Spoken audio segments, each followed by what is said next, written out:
Defining Duke, an Xbox podcast, is brought to you by, well, you. If you want to learn how to support the show, go to patreon.com/laststandmedia.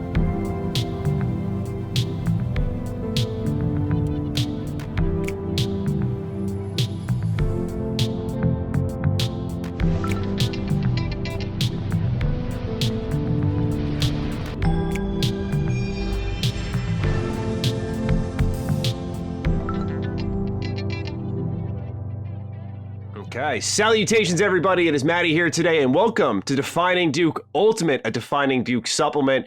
Today, we do a rare thing indeed, a review discussion and Spoilercast. It's for the very surprising Guardians of the Galaxy, and we have quite the squad here. Let's start off with Lord Cognito. Cog, how you doing? Gentlemen, what's going on? It's Ultimate season. I'm happy. Holidays, we got Sacred in the building. We got the mayor. He's still the mayor. I don't care what he say. More weeks. You gotta come over. Exactly. That title lives on with you, sir. But look, good discussion. I can't wait to talk about this. Everybody patiently waited for me, so I appreciate y'all to finish the damn game, but I got it done. We're also here with Chris Reagan. Chris, how you doing, man? I'm doing pretty good. It's been a whole 2 days since I was forced to listen to Imagine Dragons, so I'm recovering. I was cracking up at your tweet of where you said, I think it was Imagine Dragons and Bastion was a personal fuck you at the Game Awards. It was. I'm not going to talk about it anymore because I don't want to, but it was very personal to me. So upsetting. And as Cog so aptly pointed out, we're joined by the mayor himself, Ben Smith. Ben, how are you? I'm doing all right. I'm in editing mode. We're trying to take a little time off at the end of the year. So just churning out all these extra episodes of everything, which is great. That you guys are also recording. And I know those are churning out pretty good too. So yeah, doing good. Just good. Other than that, drinking some eggnog. It's the time of the Vanilla flavor? I mean, basically whatever I can get my hands on. You're a desperate man. You're a desperate man. Wait, so is there a vanilla eggnog? Is that a thing? Yes. Because I haven't had regular eggnog. I remember the first one I had, my buddy got it for me. I don't know why he decided to buy me eggnog, but he did. It was vanilla eggnog, and it was a game changer. It's like a milkshake, right? So I don't know, what is normal nog like? That sounds wrong, but you get what I'm saying. I guess it's kind of like, I guess there is a little bit of vanilla flavor in it, but I never knew of one that was like specifically a vanilla. Oh yeah. Eggnog. Yeah. I don't know if I'm okay with that. Highly recommend. I've only ever had coquito, so I don't even know what normal eggnog is. Yeah. Y'all are in the building. I gotta call Solve up. I used to go to Solve's house for the coquito. Woo! Shit's amazing. It's amazing. You get lit with that too. I'm just saying. I have a lot of Puerto Rican friends in South Bros. That was the joint. Sorry. You know what also is the joint? Guardians of the Galaxy. That's what brings us all together here today. Usually, I think our Spoilercasts are 3 people. I don't know if Last Stand's ever done a 4-person Spoilercast review discussion, at least under my notice. And I think it really speaks to the quality of the game because we have one here that I think each of us walked away pretty surprised how much we enjoyed it. So all of us wanted in on this conversation. So as always with the review discussions, Spoilercast, we like to start off spoiler free. So if you're listening and you want to know about the game, just should you check it out without us getting into the story stuff. We're going to do that here today. So, gents, I just want to go down the line. What's the general reception, Cog? I want to start off with you because, we waited on you. You were like, I got to be there for this one. It cracked the list for Game of the Year. Like, you clearly love this one. So, walk me through it a little bit. What was going on? I think it's a combination of things. It's, one, this was definitely not on my radar based on the success or lack there of success of the Avengers. So I did not have a lot of faith coming in when this was announced. I thought it would be another kind of a cash grab kind of a situation, to be honest. And, I'm a cosmic guy. As you can see, Silver Surfer is one of my favorite characters. As a kid growing up, my dad didn't allow me to do all the fun comics like everybody else with Spider-Man. And he's sending me over to this Silver Surfer and cosmic deities. And I'm like, what is going on? I'm like 7. Why do I have to learn this? But I was so appreciative. And I remember coming across characters like Guardian. So with this game particularly, I have a tremendous respect for James Gunn in the cinematic universe because these are really a ragtag motley group that are not well known. So I didn't know, even though I knew them personally, I didn't know how they would be well received. So to see how the MCU's done it, and I'm like, man, this is great. And all I will say with this game, man, did they capture the spirit. So I'll let y'all get into it. But yeah, very, very impressed initially coming in. Yeah, continuing down the line. Chris, where were you at once you rolled credits on this? Really surprised. I mean, well, there's two separate credits in this, but like, so True.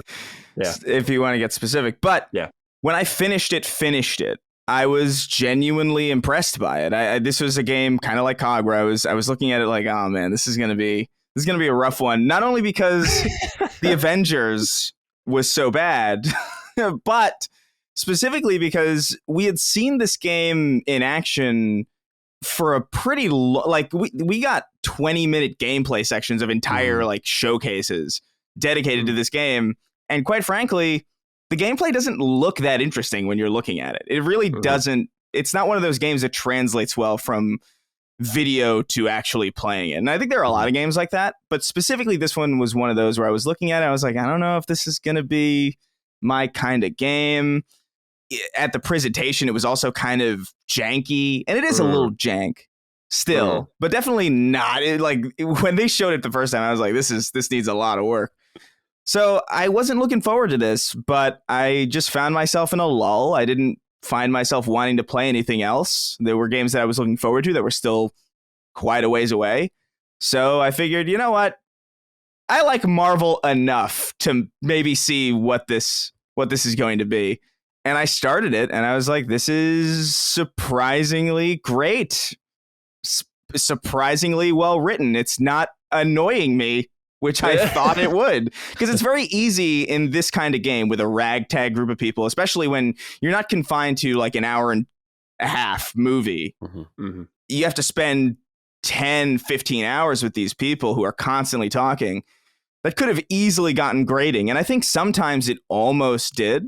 But for me, it never really got there. And I was like, this is really impressive writing. Like, I actually like spending time with these people who never shut up. And I don't know. I just walked away feeling like really positive on it, which is always good. It's always good to be surprised by something. I love when that happens. I remember a similar thing with Death Stranding. I was like, this is going to be pretentious and terrible. And then I walked away being like, this is astounding that this was as good as it was. And it's a similar situation here. I really think this is a fantastic game that I think got a little snubbed, to be quite honest. Just a little bit, yeah. Ben, just a little. What about you, man? Where are you at after finishing this one? I was very much a skip on this at the beginning, which says a lot because, I mean, I think I took out extra loans in college to be able to support my comic book addiction. So I'm all about, Marvel. I'll watch all the shows. I'll read all the comics. I mean, I don't read them as much anymore, but I'm just all in. And this one, I was like, no. After the Avengers disappointed me with budget Captain America and fake Iron Man, like I'm not in for another Marvel game this soon. Yeah. And then it came out, and like between just like seeing the reviews, and I'm not usually a look at reviews to decide if I want to play something kind of guy. Between the reviews and just the positive press, I was like, I got to play it. But you know what? It's almost the end of the year. This game's going to be half off. And then a buddy gifted it to me. And I was like, all right, I'm in. I'm playing it. And then, of course, like a week later, it was half price. But so I just thoroughly enjoyed it way more than I thought I was going to. Everything I thought was going to annoy me about the game didn't. And in fact, a lot of those things were more charming to me than I expected them to be. So I'm very positive on it for sure. Yeah, I find myself in the same boat as all of you. What's interesting is I was not crazy about the movies. Not because they're bad. I respect what they are, but I always tell the story. I think I even said it in my review of I watched Guardians of the Galaxy for the first time, and disrespect coursing through my veins. I fell asleep, man. I actually fell asleep. I was not feeling it. I know, Kai. I know, man. It's not like they were bad movies. Something about it put me out, which is rare, right? And so for me, the goal with this game, which wasn't looking good right when we saw it at E3, I was like, how can you make me care about the Guardians of the Galaxy, right? How can you make me care about this quirky group of heroes that don't belong together, but they're this dysfunctional family? And I think it was a mixture of the co-op-like gameplay elements of doing Guardian actions to call them in to battle. On top of course, what we've all emphasized here, the strongest part of this game, the writing. It wasn't even the narrative. It was just the character-driven journey. It's about the adventure, not getting to the finale, which is still good. But it's really just about watching these group of individuals who don't belong with one another gelling over time. And that's really hard to do. But not only that, I what I loved a lot was it was a classic single player game, right? Just a meaty narrative, like 15 hours, which was way longer than I expected. I thought when I was firing up my review, I'm like, yeah, I can do this. This is 8 hours, whatever. No, double that length, even a little bit more than that. It was a chunky game, and I thought like, oh man, this is longer than I thought. I hope it doesn't waste my time. I hope it doesn't eat up too much of it because we had so many other things to review. But I was just there for the ride, and it was excellent the whole way through. So of course the surprise factor plays a big aspect in all of us really enjoying it. But I think beyond that, it made me care about the Guardians, which I'm more invested now than I was before. And I think that's an accomplishment unto itself. So we know where we're all at generally. Let's connect with the audience a little bit here. And we all talked about the performances. So let's tap into, let's see here, Christian Gray, who writes, "Hey Dukes, when I watched the premiere trailer for the game during E3, I thought for sure this game would be mediocre and that the portrayal of the characters in the game would not live up to their portrayals in the MCU. However, after beating the game, I feel the opposite. The game has a lot of heart and charm, and I actually like the characters better in the game than in the Marvel movies. What say you?" So I've already said my piece. I'm of the mind that I like the game counterparts a little bit more. And it's probably because with a video game, just by nature, you have more time to spend with them, learn about them, interact with them. You had those conversations on the ships.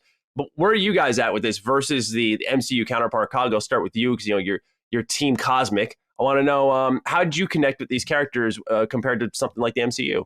Good question. Initially, I came in a little concerned again because of the Avengers. When kind of what Ben said, I kind of looked at it like it's the Party City Guardians of the Galaxy. You see the face. I'm already disconnected initially because it's not Chris Pratt. And I'm like, I was fanboy and I was in my feelings at first. But like you said, like as it went on, like to what Chris said, as it went on, I'm like, this is the greatest natural banter that I've ever actually heard in a video game that is non-stop and absolutely hilarious, to the point where I remember specific moments where, I think it was one of the abilities that allow you to track devices on the floor, a little pickup so that you can upgrade your character. And what was happening was I would go off the beaten path, like not listen to what the game designed and try to tell me where I need to go next because I'm going to search. And Rocket and them were like, "Yo, what are you doing, Quill? Where is he going?" Yeah.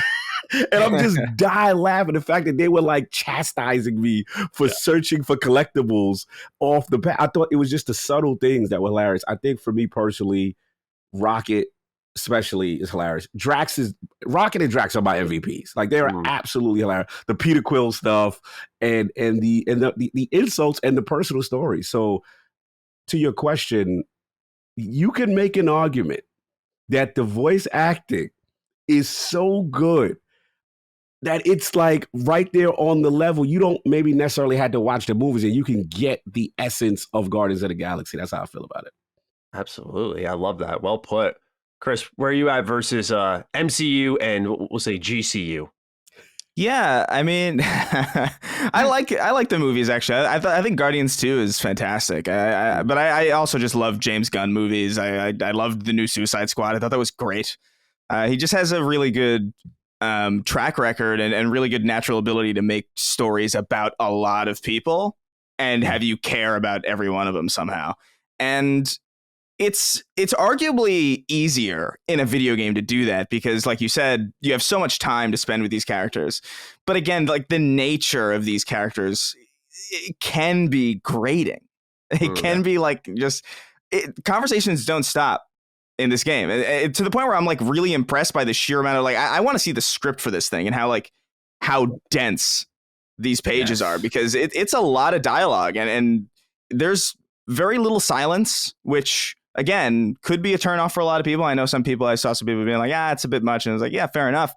But the fact that these characters are constantly interacting with each other and constantly, busting each other's balls and the overwhelming majority of it lands.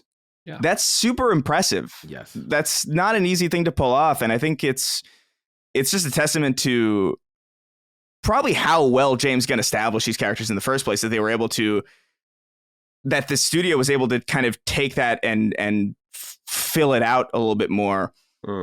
They did such a good job with this thing, and the voice acting is just really good. I would argue the voice acting carries the entire game. You know, It's just like, this feels like a real group of people. And sometimes it gets a little campy, you know, sometimes it gets a little like, all right, a bit, like, I think specifically, like, the only part of the game that falters in regards to dialogue for me is those huddle up moments. We'll get to that. Yeah. We can get to it. We can get to it. But sometimes it just doesn't make sense. Like, it's not, it doesn't match up with what you're doing. You're fighting one person, like one boss. And then they're like, we can take these guys, Quill. And I'm like, what? So there's like a little, like I said, there is jank here. There is like a certain level of jank, but I almost feel like, and maybe this might be a cop out. This could be a little bit of a cop out, but I feel like it kind of adds to the charm of this game in some way, because it's not like a Cyberpunk where you're playing it and your console sets on fire. You know, it's not broken in like a catastrophic way. It's like just kind of off in the same. It's just a little bit off in the same way that the characters are, and in the same way that the story is just so cosmic and weird and surprisingly easy to follow for somebody who, like me, who doesn't. Yeah, that's a really good point. Yeah, like I don't follow comic books at all. Like I was super into Spider-Man comics when I was a kid, but even then I was more about like the 90s cartoon that there was never silence in that cartoon, and the movies with Tobey Maguire and all that stuff. That was really my main comic book like bridge. It was just Spider-Man. So the fact that they can bring in like Adam Warlock and all of these crazy cosmic borderline magic things and I'm not lost is super. That's an underrated skill, I think, in writing. These stories are not easy to translate, and I'm not saying I'm an idiot or anything, but the fact that it wasn't out of nowhere to me was impressive. And I thought they handled it so well, and to the point where I think I do like these characters a little more than the movies, because we just got to spend so much more time with them by default. Right. Ben, you said you collected comics a lot and read them a lot. I didn't know that about you. So I'm really curious as to your thoughts on, the movie counterparts, what you experienced when you were younger, and the game itself. What did you feel about the dynamic of the group? And did you find yourself preferring those interactions over any other interactions you'd experienced in different mediums with the Guardians? I don't know if I would say I prefer them. I don't know if I prefer any of them at this point, but I remember when I saw the casting come out for the Guardians movies, I was like, okay, it's kind of like when I saw the casting come out for Tony Stark with Robert Downey Jr. I was like, that's perfect. Like that, he is Tony Stark. And when these castings came out, I was like, okay, yeah, we can work with this. This is great. And then when I saw the game was coming out, I'm like, they're not going to look the same. They're not going to act the same. They're not going to sound the same. And I found them being just as charming as the movie counterparts. Which I also found the movie counterparts being just as charming as the comic counterparts. And it's different. There's certainly a little bit different flair, of course, and how everybody speaks and talks.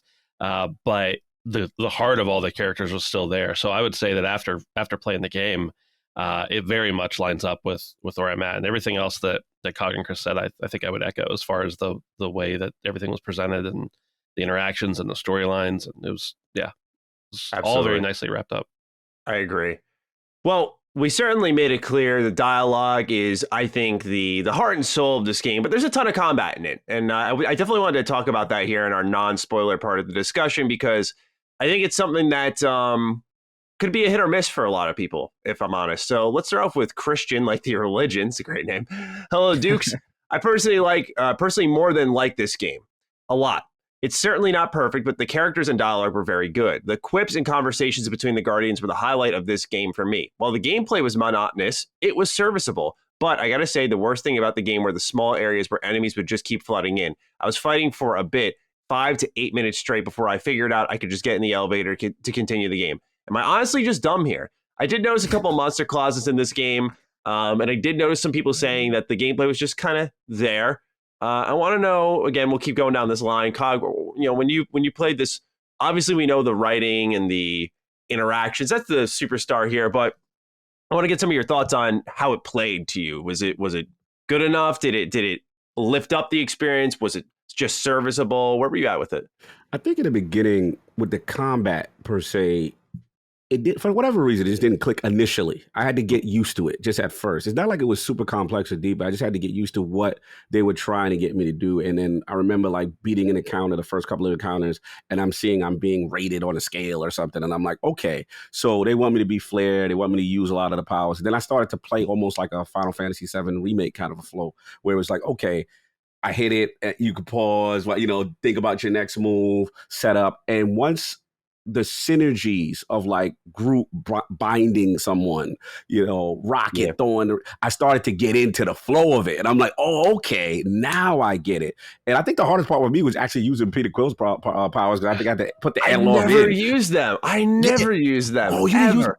Ever. Barely. Yeah. Like the only one I used was where you jumped in the air and spun around and shot out some rockets. I used that occasionally, but everyone else's powers were way better. Yeah, definitely. What it was is I started using the jetpack stuff to kind of, especially during boss fights, and just kind of command the battlefield. Okay, you do this, and I can kind of get an overhead kind of view. Sure. So that was the thing, and I actually liked the way the dialogue was interesting. Like, get him, Groot, do this, do that. Like, it started to get fun, but I have to give Chris his props. Like the huddle moment got to me after a while. After the first time, I'm like, okay, can't be okay, haha.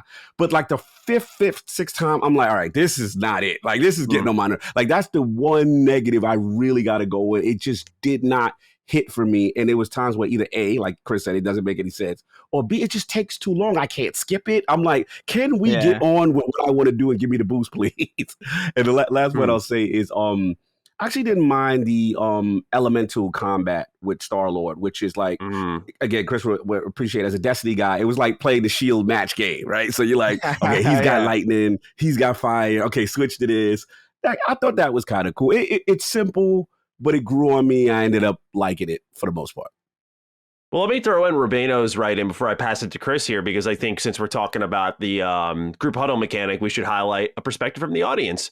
Salutations, Guardians of the Duke. This game killed it on so many fronts, but the weakest part by far was the group huddle mechanic. The dialogue was shallow, repetitive, and corny as I've ever heard. I wanted the damage boost during the tougher combat sections, but I would have preferred an old-fashioned QTE than having to sit through the cringe. Whoa. I think the idea has merit, but the execution fell flat in my opinion. What do you both think of this feature? There's 4 of us. But also, could it improve in a sequel? Thanks, gents, and whatever you do, don't accept the promise. All right, Chris, so with that in mind, alongside just general gameplay thoughts, how did you feel when you completed the game on a gameplay front? We know you like the story, but was the gameplay serviceable? I think so. I think this isn't, this isn't Destiny. This isn't like a gameplay first kind of game. Like, this is definitely all about the story, all about the characters, and I think it's executed well enough to kind of pull you through some of the more dragged out moments. The huddle mechanic, I just want to reiterate this one more time. It really feels, because this just came into my head, it really feels like the rest of the game was written by like a great group of writers, and then the huddle mechanic was just like, we'll just get like an intern to write this, I guess. Like it felt like 2 completely different styles. It was like a very like noticeable thing after a while. It's like, but we can do this together. And I'm like, what is this? It's so bad. But I think it is the weakest part of the gameplay. For me, I think it really did kind of strike a rhythm with me in the same way that it kind of felt like this weird mix of different games that somehow came together in a way that was pretty good. I think there was a lot of Final Fantasy VII Remake in here. I think there's like a fair bit of like Uncharted and Tomb Raider in here. It's like very strange, like the mix of different inspirations. And I think they came together in a way that I think could be very, very greatly improved upon if they get a chance to do this again, because I think this is a solid first attempt, but there were some aspects of it. I felt like Peter Quill's pea shooters just didn't do anything to the point where I would rather just, Drax, go tackle this guy. Why? What am I shooting anybody for, really?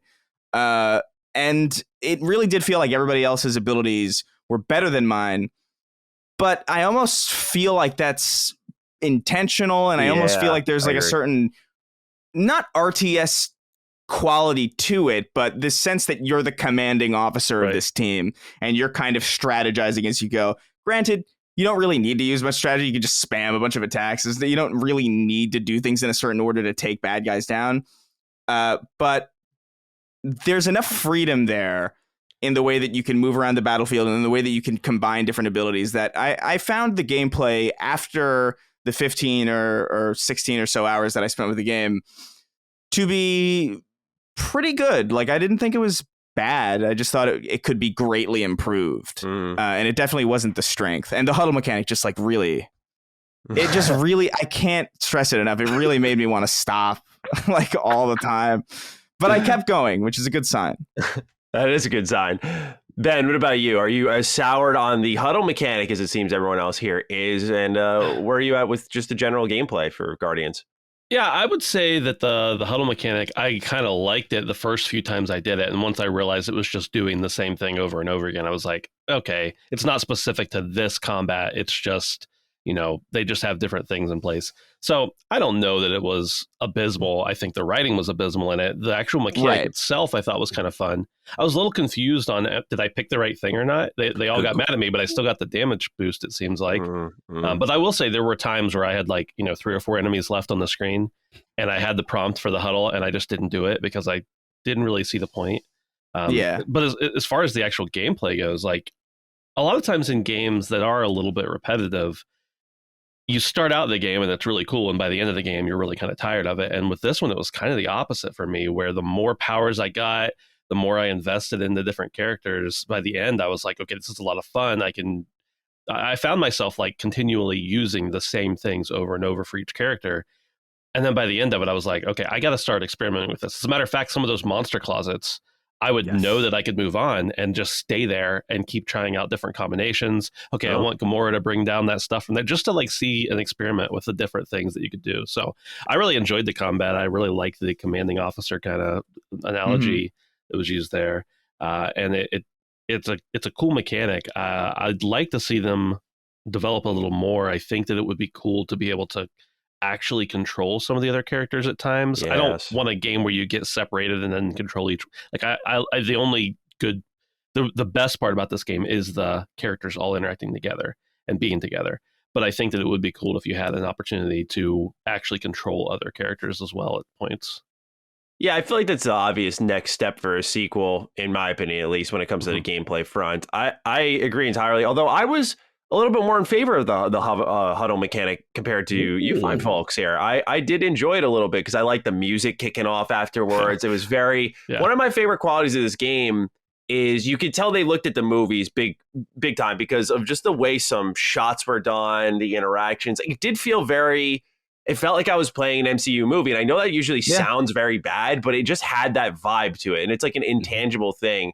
And I felt like when the music kicked off and you're running around Star-Lord, I mean, there was just a special energy there that only a Guardians game could have, in my opinion. So to me, the huddle was that conduit to those moments. And especially when you're listening to X and Y during a huge boss fight, it's like, dude, this is insane. But this could only happen in this game. Otherwise, I'd be like, why is this shit playing right now? Like it's like having the GTA radio on during like an intense cutscene. But in Guardians, it works because it's just a special type of universe there. So I actually like the huddle mechanic, but I agree. Like to me, what I didn't like is it had to stop the gameplay, right? You get into a rhythm, you get into a flow. It's like, stop everybody, gather around, everyone take a knee, run through this dialogue. Dialogue's not that great. So I'm in agreement on that front, but I did like using it a little bit more. The reason I did though, is I want to know what you guys think about this. I mean, whoever wants to go first, go for it. I could not stand how spongy these enemies were, man. I could not stand the damage output. I even went into the accessibility options. I'm like, crank it to max. Give me max damage. I feel like I'm doing nothing. As Chris aptly put it, pea shooters, man. I was shooting pebbles at these dudes. It was horrible. So I want to know where you guys are at on the damage output. Because for me, like even with the Guardian actions, shooting, targeting weaknesses with the elements, I'm like, this doesn't feel like enough. And I get it because they're trying to incorporate like teamwork, working together. Guardian action is going to whittle them down. But when you had to stagger certain enemies and then re-stagger them and then re-stagger them to keep doing damage, I found that being the monotonous part. I think they could have balanced it a little bit better, but where are you guys at on it? I think I'm mostly with you there, but also I'll let the other guys talk. But you also said you didn't really use many of Peter's abilities, and I'm wondering if that had a little bit of an impact. Like, I do think just his base guns are kind of boring, but when you use the elementals in them, when you use some of his other abilities, and when you realize that, and maybe this isn't what we want from a game, but when you realize that when you're using the other characters, they are your weapons in a sense. So like I think the enemies were a little spongy at points, but that didn't detract from me personally. But hear what you guys say. Chris, you about to say that?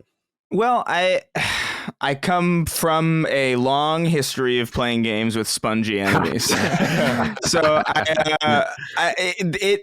I've experienced far worse. But there were points where I was. Again, I did, especially before you unlock these elemental, before you unlock the shock, before you unlock the freeze, before you unlock these like heavy moves from your teammates. It's a rough go, man. Yeah. It's a rough go because you feel like it almost feels like you're pretending to shoot them. You know, like it's just like it almost feels like you're a kid and you're just going like pew pew pew, and your friends are actually stabbing them. And it's like I don't know. There were points where I felt like I just wasn't contributing anything, but then I think there was a point where it did click for me. What Ben said, where these characters are kind of my arsenal, and I think once I looked at it that way, I felt a little bit less bad about like the sponginess of certain enemies. There were some boss fights that I thought were a little weird. Like I thought the big, oh my god, Fing Fang Foom was a little confusing because I wasn't exactly sure like where to. I don't know if maybe that was just me. I got lost on me, but that was a boss fight. Bosses. They were just flexing the budget at that point. They're like, big boss. Here you go. Yeah, big boss, God of War boss. Yes. But I was just like, I don't know where the damage point is. I don't know where the weak point is. I don't know like if my elemental things do anything to it. Was a little, that one was just a bit fumbled, I think, in the execution, despite how grand I thought it turned out as far as the spectacle of it. But overall, I didn't finish the game feeling like there was a big sensation of sponginess throughout the whole game. You know, I didn't leave with that impression. Cog, are you going to save me here? I'm the only one, man. In reference to the sponginess? Yeah.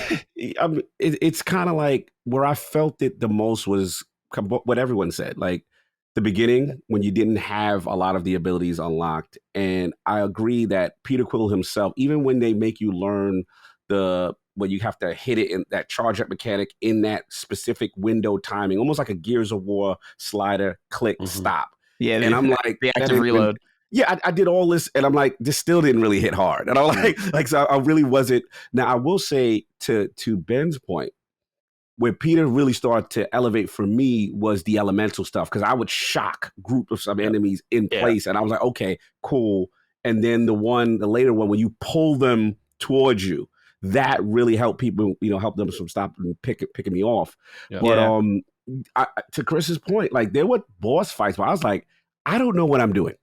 I don't know what's going on. And I'm listening Gamora saying, hey, now when you do this, try now. And I'm like, oh, okay. I had to listen to them to tell me because the boss wasn't giving me any visual cue. Yeah. And I didn't feel any energy was going down. It was super tanky. I didn't know what I was doing with certain encounters, especially Fin Fan Foom, especially, and a couple other bosses. But to your credit, I'm mostly on your side on that, Matty, because in the beginning, if you're not using the guard, like this game is made for you to use the team, which I don't mind, but it may be jarring for some thinking that you're going to go out there and just be Peter and everything else is supplementary, that kind of deal. So I do understand your point. Yeah. I always call it the best co-op single player game for a reason, right? So, I'm going to continue to roll with that because I think it works ultimately. It's just I have a lot of trouble being like the center of the combat and not doing as much damage as the buttons I press that call on other people and out damage me. I don't know. Yeah. It's a weird feeling, but there's one other part of the gameplay that I definitely want to get into before we head into spoiler territory. This one comes from Matt Borges. Howdy, gamers. This game unexpectedly blew me away. Just an amazing run from beginning to end with no slow spots that I can recall. I really think the most impressive aspect was the audio design. Usually in games, when characters are supposed to cut each other off or cut each other's lines off, there's a weird pause between clips. Whatever they did in Guardians of the Galaxy made the conversations flow naturally. Anyways, for my actual question, did Ben have any experience as an IRL father affect any of his choices / reactions throughout the story? And, this was one of the, Ben, this is for you, but obviously we want to talk about the choices too, because that was the part that caught me when the E3 reveal was happening. Everything else, I went, I don't know. And I make myself sick to my stomach. I'm like, oh, choice. Wow, that was easy. I'm interested now. So this was the one outstanding reason why I was like looking for this game to maybe be decent. We'll talk about the nature of the choices, but Ben, Was there any fatherly impact on your decision making in Guardians of the Galaxy? Look, when I play video games, I do it to get away from everything else. Okay, I don't want to be thinking about what would I do if this was my kid in this situation. No, I try to get into the characters' heads and oftentimes do what you would expect from the characters, especially with characters like these that I feel like I know so well. I don't think that had, I mean, maybe, I guess it's hard to know what things in your life actually have effect on how you feel or act or anything. Unless you really are dissecting it. But no, when I play video games, I don't want to dissect my thoughts and feelings on my personal life. I just want to play a game and be a character and get into the world. So no, I wouldn't say that my role as a father had any effect on this.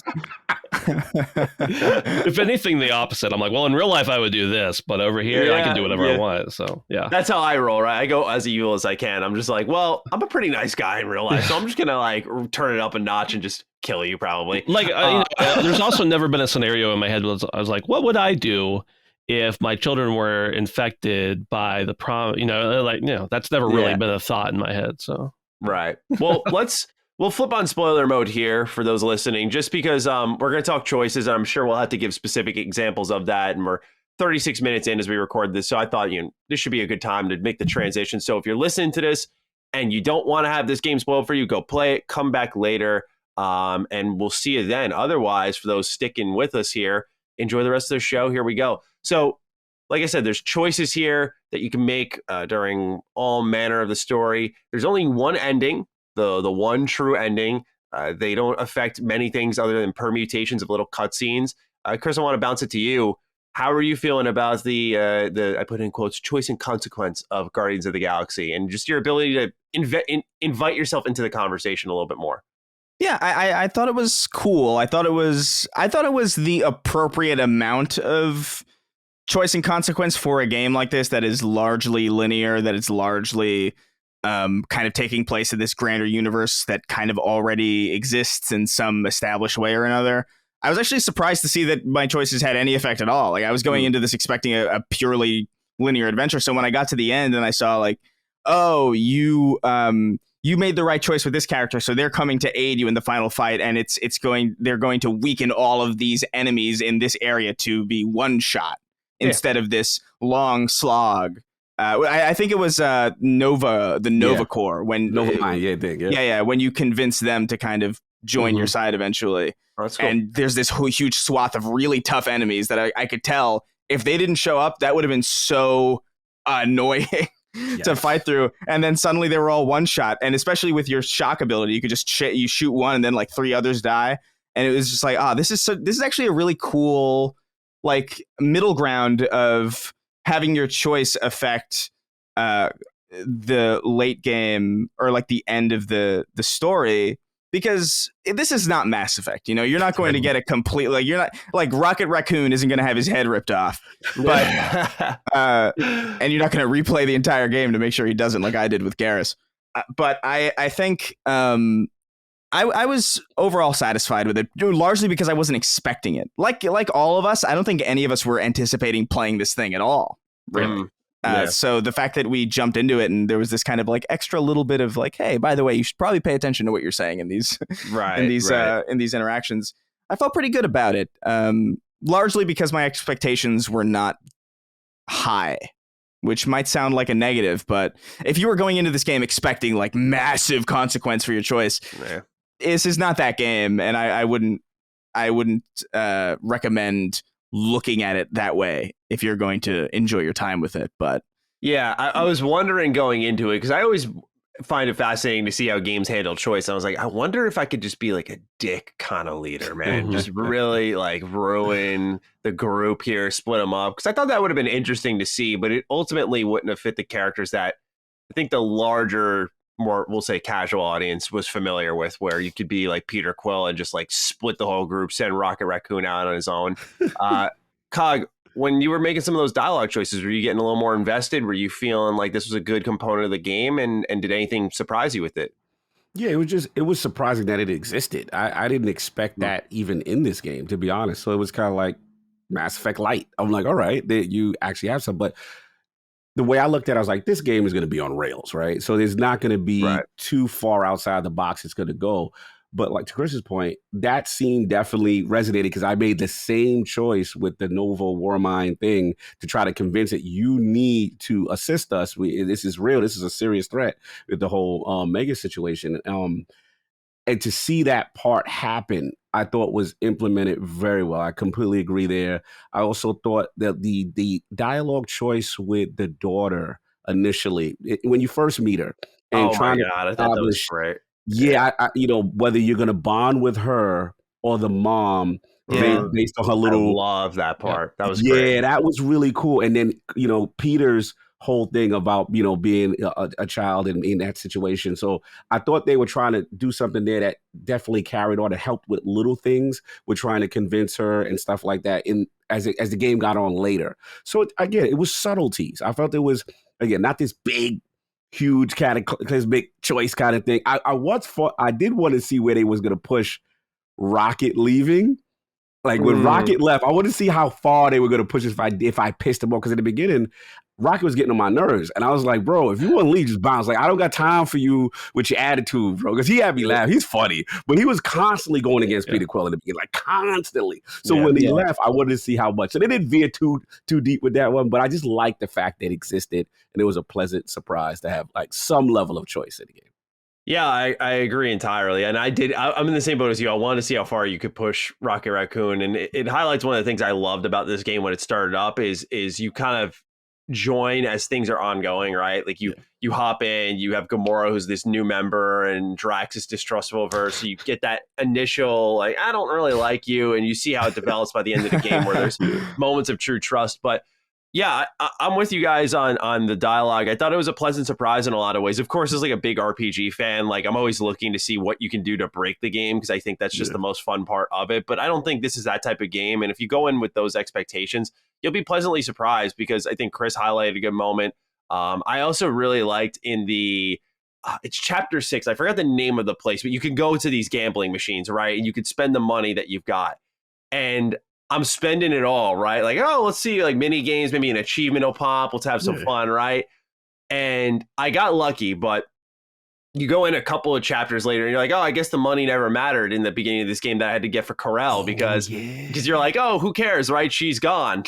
And you find out that they're actually going to collect on you right afterwards. And I had the money for Novacore, but it was one of those moments where I was like, it's cool that they had that. And there was a moment where you could almost lose yourself as the character of Peter Quill, who would totally slack off and be like, yeah, let's throw it at these machines here and let's have some fun. And then it could have bit you in the ass later on in the story. So I loved little moments like that it was choice with personality rather than like choice for consequence. Totally. And it really added to the game. Dude, I think sincerely, like there are games that purport to have. I think this game has more consequences for your choices than a lot of games that purport to have like actual consequences for your choice. It's not like crazy, like we said. It's largely on rails, largely linear. But I was actually, it was weird because I was playing and I was surprised that my choices meant anything because for a long time, outside of actual RPGs, there are games that like give you dialogue options and you're like, why are you giving me this dialogue option? And I thought that this was going to be another one of those games, but they actually do come into play later. And I didn't gamble. So when I paid that fine, I had nothing. I was like broke as shit. And I don't know, man. I love the way they handled choice. It was like the right amount for a game like this. Did anyone not pay the fine? I'm curious. Man, tell me what happened. I want to know what happened if you don't pay it. I'm trying to remember for sure if there's anything else, but at the end of the game, like right before the credits roll, your vehicle is disabled. That's not standard? I don't remember. So that's what I was going to ask that. They fly off. Yeah, they fly off like a hero's exit and everything. Yeah. Okay. So yeah, I didn't pay the fine during that section, which by the way, that section, it was like, I wasn't sure if I played it again and selected different options, if I would have a different outcome. But I didn't pay the fine. And at the end of the game, you're like flying off and then the ship just stops and they're like, I forget the exact dialogue. It's been a couple weeks or a month since I finished it, but they basically like get mad at Peter for not paying the fine because they're just stranded in the middle of space. Oh, wow. Yeah. That's At the awesome. end of the game. Maybe there's a little more nuanced stuff like that we didn't realize. I mean, I don't think any of us played it twice, right? I'm half tempted to go back and play it a little different and just see if things, even though I know it's not going to be, the end of the game isn't going to be that much different, but just to see if there's little things like that pop up. That's interesting. Awesome. I didn't realize that I assumed when we were talking about this that if you tried to pay the fine, they wouldn't let you, but apparently they did. And you could. That's awesome. Like that's another thing we didn't know. Dude, there's so many like little vignettes in this game that are like slowly coming. Like you, Ben. It's been a minute since I've played this. Like I've played like 10 games like since Guardians came out. I appreciate y'all. But things are coming back into my head, and I just remembered this like moment where you're going through like a control panel and you're going through like information about like Nova or whatever. Oh, and all the characters are like they're like, their hands are coming in. Yeah, their hands are like they're like guiding you, but they're like they don't give a shit about what you're doing. You could choose to like shoo them away or whatever. It's like, get out of my way. I'm trying to like focus. And just like little moments hilarious. like that. I forgot about that. Yeah, I totally forgot about it. It came flying back because that was like one of my favorite moments. I was like, this is hilarious. And and it's something that is so Guardians. Yeah. You know, it's very like this game just gets these characters in like such a good way. And they're able to kind of grab these elements of like the expanded more cosmic elements of the universe and kind of infuse it with the personality of the movies. And I think that's the strength of it, is it doesn't have to hold back for a mainstream audience and kind of ground things. It can be as over the top as it wants. And the fact that oh my god, what's his name? Is it Cosmo? The dog? What's his name? Russian, Cosmo. Yep. Dude, the fact that character is in this game is awesome. Yeah, he's a major piece, right? Like he's a big awesome. piece of the I love puzzle. I do too. Yeah, I was excited to see him because I believe he was in. It's been a minute, but he was in Ultimate Alliance, and I love Marvel Ultimate Alliance because that's just you know how we do. Oh yeah, dude, it's so good. So to see anyone from those games, like that is like to me the heart of Marvel games. So anyone who comes from that, I'm like, yo, he's back. So that's funny you bring him up. Other thing I wanted to point out here, we didn't write it down, but I just wanted to pick your guys' brain on it, and we'll go into deeper spoiler territory. But I really liked how this game had collectibles that unlock conversations. It seemed they had, as a team, a pretty fundamental understanding of like, this is what makes our game click. This is the personality, the heartbeat of it. And so you'd find like a doll and you'd bring it to Gamora and you'd have a full conversation with her. And I admittedly didn't dabble in this too much because I was under embargo. So I saw it a little bit and I was like, okay, I can't just hunt every corner of these maps down. I just want to make sure I finish this game. I have time to think about it. But did you guys, when you got those collectibles, if you got many of them, were you able to see more of those conversations? Because I'm sure we could shine a better spotlight on that. Cog, I can start with you because I know you played it more recently, so your memory might be the most fresh out of all of us. Yeah, it was tastefully done. I felt like from the collectibles to the outfits. It was optional lore Thank you. and geekdom that if you really wanted to dive, you didn't have to. Because let me tell you something. They put a lot of lore here, like especially with Drax and his story. And again, if you follow him and his journey and the personality of his culture and his people and what things mean to him, and obviously the Thanos connection, this is like a cosmic comic book geek's dream. Like they're really deep diving. And I'm like, okay. And I'm sitting there like it's story time with Drax. Okay, let's get into it. The same thing with even Gamora, just her personal, how she keeps things guarded, the doll, things like that. I did find hilarious that like, because Groot can't talk for himself, we can't understand him. Rocket has to be the translator for certain things. And I thought the interactions with him was actually well done because I wanted to know how they were going to handle it because you can't understand each other. But I thought that was a good tastefully done. And for me personally, the suits, I really enjoyed some of them, as Drax had a classic suit that I remember from way back. And I'm like, I had that comic book. So for hardcore fans, this was just like fan service. This was just a love letter. A lot of casual people who don't care about it, no disrespect, Chris, but it's me. It was optional though, right? You didn't have to do it. You could move on, but I like the fact that it existed. I thought it was really a love letter to the cosmic fans. Ben, what about yourself? Did you dive into any of the collectibles and uncover anything unique interaction-wise with any of the characters in the game? it's hard for me to say what was unique and what wasn't, because I'm the type of player, like, I take forever to beat certain kinds of games because I want to explore every nook and cranny. Even if I know I need to go this way, I'm going to take the 2 paths off to the side. I'm not a completionist. I don't need to go and get all of them, but I'm going to pick up every one I can find, just run through it on my own. So for me, I don't know what was standard for most people and what wasn't. But I did like those things that they added a little bit of lore. As far as the other collectibles and lore, like I really like the fact that, like Cog was saying, all the different suits. I thought it would have been funny if like you switch the suits on a character and like, I don't know, Rocket pipes up and says, "What are you wearing that for?" Or something like that. I just thought that would have been fun, but that wasn't the case. But I like that, there's a lot of that lore in there for people who are going to understand it. They're going to appreciate it. For people who don't, it's not going to detract from it. It's not sending you into a deep dive that you don't have to do. Even when you're in, what's the woman's name? Hellbender? Lady Hellbender? No, I'm sorry. Lady You're not kid's mom. Corel, whatever. Corel, thank you. I'm sorry. Yeah. Even when you're like looking at her computer and it like shows you all the lore about the different characters, you don't have to read any of that, but every bit of it you read just adds a little bit more to the story there. So like, I think some of those things were really cool, and it's cool that they're there, but I also think it's nice that they're not mandatory. If if you just want to mainline the game, you can do it and you're going to have a great experience. If you're somebody who really wants to dig in and get a little more into the nitty gritty, it's going to be even more of a good experience for you. So yeah, I enjoyed that aspect a good bit. Any side conversation and collectible highlights for you, Chris? Yeah, I mean, I like Ben. I just specifically that part in Corel's ship where you're reading through the criminal history of all these characters. You send the guy out on like in the little prison cell, and he just like floats by the window, and they're like, "That's not supposed to happen." Yeah, but I read all of it, and that's not something I normally do. And what made it so fun is the game knows what you're reading. Yeah. So you're scrolling through things. And then Rocket's like, my history's way better than this. Like this is like the lamest.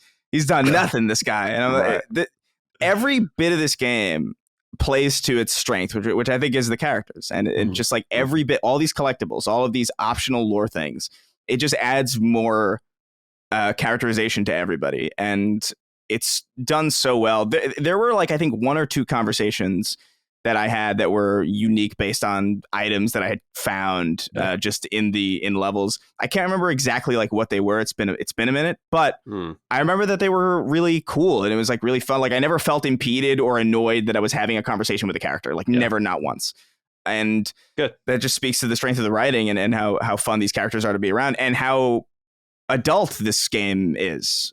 Not every, we talked a lot about how funny it is and it is very funny. But there are moments here that are kind of like really tragic and really sad. Yeah. Particularly with Drax's whole Drax's storyline, I think, is kind of like the heart of this, honestly. Like this whole game, like it's the common through line from the beginning of him just not trusting Gamora and him falling to the promise.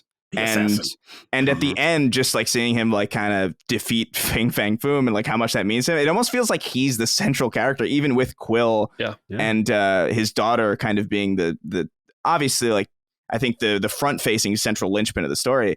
There's a lot here with Drax, and so much so that you almost can't help but like him more than the movies because you just get so much more into it, and he's not always this like comic relief character. You see that he actually wants, and it makes so much sense that he falls for the promise too. Like of all the characters, like it just every single choice done with these characters just makes so much sense, and it just feels so natural, and it's just such a huge strength. And even with this weird cosmic like promise, at first I was like, this is borderline magic, but whatever. Like the promise and the what was it? The Church of oh my god. It's been a minute. That's the part that kind of, I won't lie. Yeah, that's the part maybe the other two would remember, but I that's where it lost me a little bit because I'm with you. It got a little too magic-y fantasy for my liking, at least. And that's why I kind of walked away going like, it's a character-driven journey, like not the real narrative, because that's where it shook me off. But do you two, Ben, Cog, do you guys remember anything about what Chris is trying to recall? I'll let Ben jump in. Yeah, I don't know that it was crystal clear to me either, but it didn't bother me, I guess. It didn't seem like something that should be crystal clear. You know, No, it's a mysterious force. I don't know. For sure. Like the idea that they were like powering things with faith, I thought was like kind of it was just a little like, all right, that's kind of out there, but I liked it anyway because again, just like what it added to Drax and just that all these people were falling and it I don't know, the premise of the bad guy of the game being just the concept of wishing things were perfect. Yes. Mm-hmm. Yes. I think it's just like a very interesting theme and something that I wasn't expecting from this game. I really was fully expecting, I don't know, the big bad is just like some powerful guy. And he is kind of like, you do get that, like, you do get that physical, boss encounter that is, it's a video game, of course. But I just thought the themes here of just grief and grief is wanting to forget. Yes. We're just very like, I don't know. I wasn't expecting that. It hit me like in a way that I really wasn't expecting it to. And I think I'm sorry, Matty. I think Drax fallen. I think Drax fallen for the promise or going into it. Like, if you think about it, like they all have problems. Like, Quill's lost his mom and doesn't know his dad. Rocket's a freak. Groot's the last of his kind. Gamora's whole family is pretty messed up. Drax, Drax's thing though is like his family. The thing that for most of us, those of us who are fortunate, our family is the thing that's closest to us. That's the best. Yeah.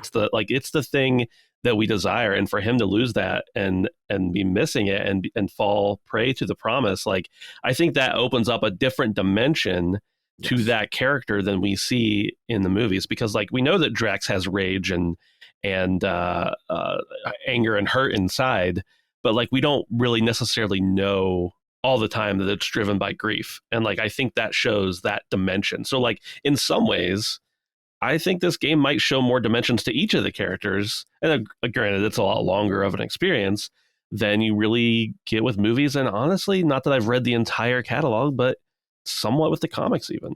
Yeah, I agree. I think that, again, knowing their story, and a lot of this stuff is fantastical. It's very, magical. And I'm like, how is that going to relate to the casual audience? And I think the way the Adam Warlock and Mega's story is a big thing in Cosmic Comics. And the way they handled it with this whole promise and, kind of internalizing it to want your deepest desires, even though you really can't have it, but this is the place you want to live in perpetuity because it means so much to you. Like they grounded it. They grounded a magical, fantastical story that generally really doesn't make much sense, but it made sense in this journey. I liked it. And the whole faith thing was comical, but the reason why it grounded me into believing it is because all of them, especially with Quill as well, you wanted to go back to that moment. And I got to shout them out for the Quill stuff again, older gentlemen. I really appreciated the time jump, the time skips.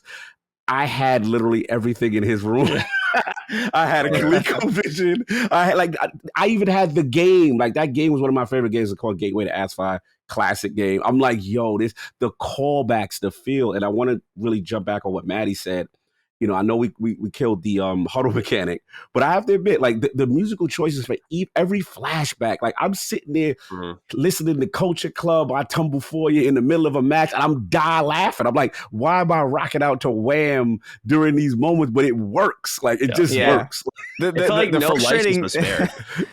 Yeah, dude, that room in the beginning where it's just Peter Quill's room. I was talking to my girlfriend as I was playing. I was like, this is the most expensive room I've ever seen in a video game. Absolutely. Just like ColecoVision, Tron, the great value version of everything in a video game. They're like, we're gonna pretend this is Walmart over here. It's not though.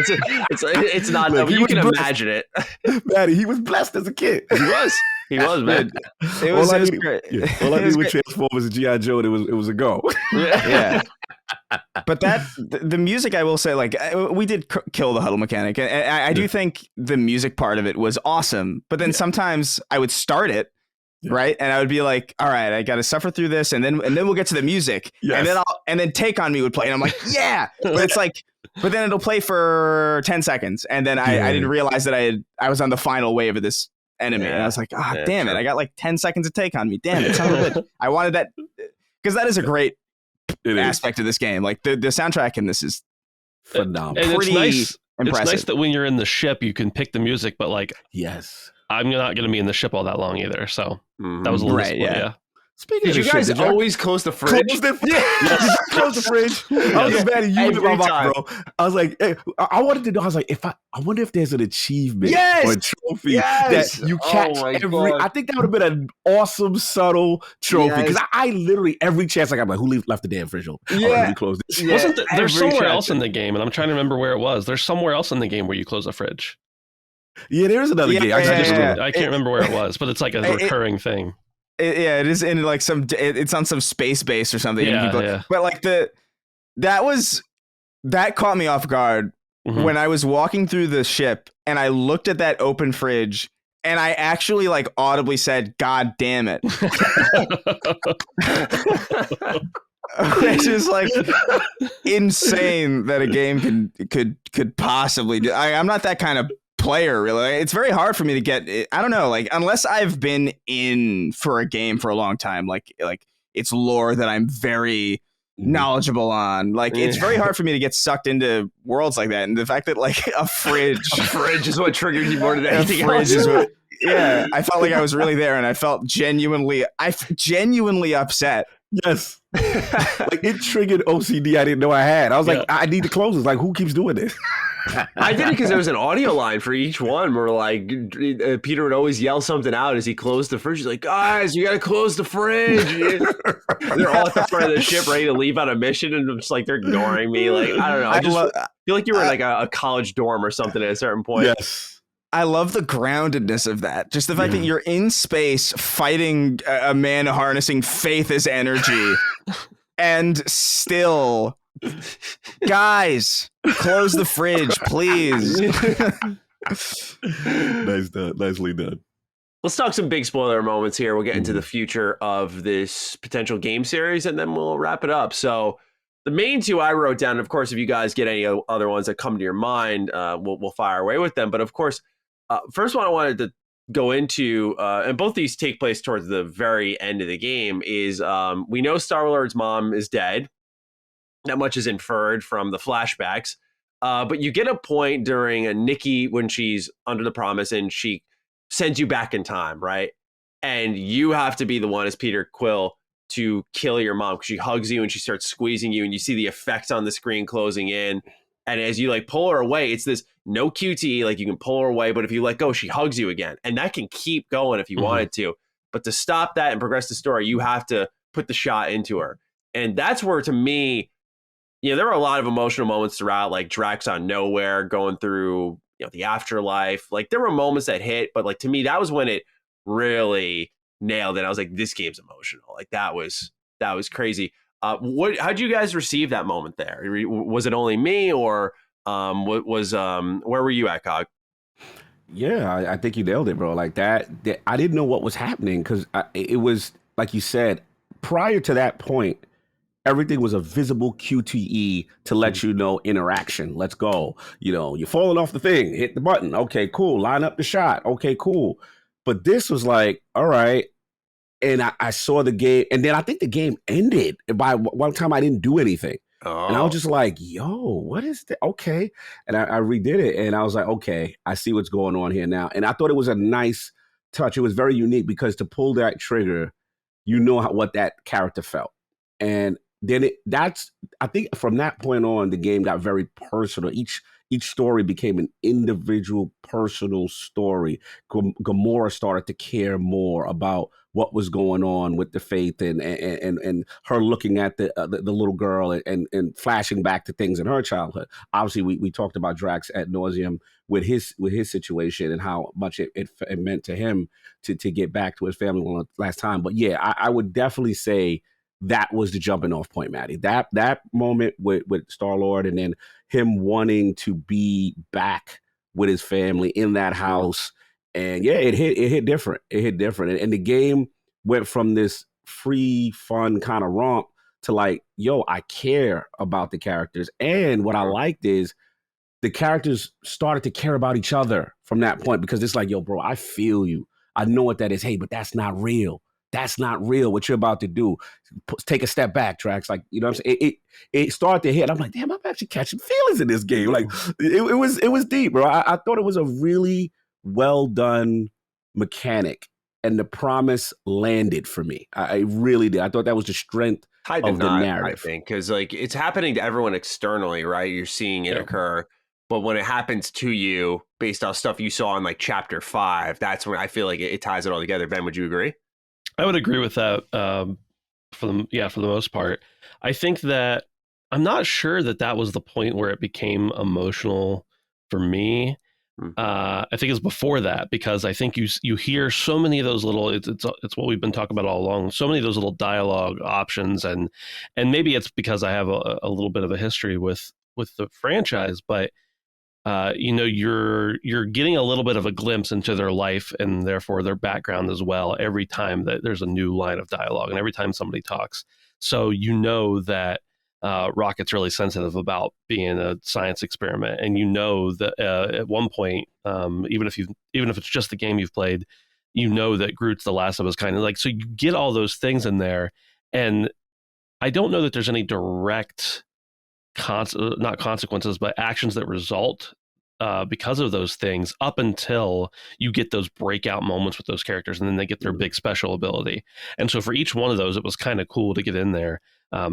Talking about that piece where you pull away from your mom, I think like after basically, letting your mom fully hug you, doesn't it go into like another place, and you're in your childhood house as an adult with like all the rest of the Guardians?